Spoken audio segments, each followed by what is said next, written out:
के ऊपर उड़ रहे एक हेलीकॉप्टर में अचानक एक आदमी की तबीयत बिगड़ने लगी। पहले तो किसी को कुछ समझ नहीं आया, लेकिन अगले ही पल उसके सामने बैठे आदमी की छाती फट गई और उसके शरीर के अंदर से एक डरावना जीव बाहर निकल आया। उस जीव ने निकलते ही हेलीकॉप्टर में हमला शुरू कर दिया। कुछ ही सेकंड में हेलीकॉप्टर बेकाबू होकर दूर एक पहाड़ी से जा टकराया। धमाका इतना भयानक था कि उसमें किसी का बच पाना नामुमकिन लग रहा था। लेकिन ये रहस्यमय जीव आखिर आया कहाँ से था, इसके लिए हमें कहानी की शुरुआत में जाना होगा। साल 1982 में अंटार्कटिका की बर्फीली जगह पर 3 खोजकर्ता एक अनजान सिग्नल का पीछा कर रहे थे। उनमें से ओलिव नाम का आदमी उन्हें लगातार आगे बढ़ते रहने का आदेश दे रहा था। कुछ दूरी तय करने के बाद उन्हें एक बहुत स्ट्रॉन्ग सिग्नल मिला। जब उन्होंने ट्रक रोककर आसपास देखा तो वहाँ कुछ भी दिखाई नहीं दिया, लेकिन सिग्नल बेकाबू होकर उसी जगह की तरफ इशारा कर रहा था। इससे पहले कि वे कुछ समझ पाते, उनके नीचे की बर्फ अचानक टूट गई। उनका ट्रक फिसलता हुआ नीचे गया और 2 बर्फीले पहाड़ों के बीच फंस गया। जब उन्होंने ट्रक की लाइट जलाई तो वहाँ एक अंतरिक्ष यान दिखाई दिया। इसके बाद कहानी केट नाम की एक न्यूरोलॉजिस्ट पर आती है जो किसी जानवर पर अपनी रिसर्च कर रही थी। तभी वहाँ एडमम आया जो अपने साथ एक खास मेहमान को लेकर आया था। उस आदमी का नाम डॉक्टर सेंडर था जो एक मशहूर आर्कियोलॉजिस्ट था। दरअसल एडमम और केट पुराने दोस्त थे और उसी ने सेंडर को बताया था कि केट हड्डियों के मामलों में काफी एक्सपर्ट है। इसी वजह से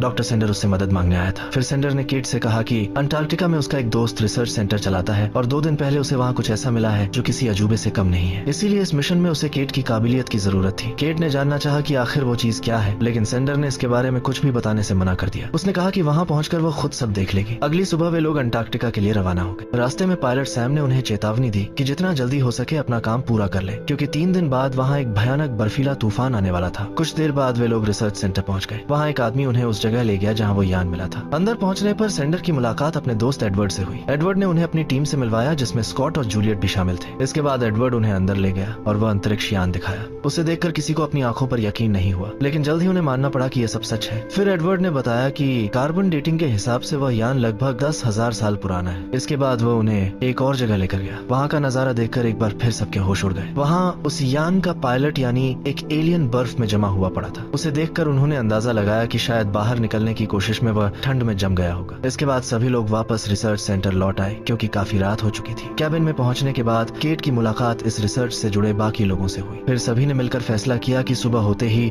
बर्फ को मशीन से काटकर उस जीव को सावधानी से रिसर्च सेंटर लाया जाएगा। अगली सुबह योजना के मुताबिक वे लोग उस एलियन को रिसर्च सेंटर ले आए। इसके बाद वे उसे बर्फ से बाहर निकालने की तैयारी करने लगे। तभी डॉक्टर सेंडर वहां पहुंचा और उसने उन्हें रोक दिया। उसका कहना था कि वह उस जीव को बाहर निकालने से पहले उसका टिश्यू सैंपल लेना चाहता है, लेकिन केट ने उसे टोकते हुए कहा कि ऐसा करना सही नहीं होगा। उसने बताया कि उनके पास न तो पर्याप्त समय है और न ही सही उपकरण, लेकिन सेंडर अपनी बात पर अड़ा रहा। इस बात से नाराज होकर केट वहां से बाहर चली गई। कुछ देर बाद सेंडर भी उसके पीछे गया और उसने अपना गुस्सा जाहिर किया। उसका कहना था कि आगे से वो सबके सामने उसकी बात नहीं काटेगी क्योंकि इस रिसर्च का इंचार्ज वही है। इसके बाद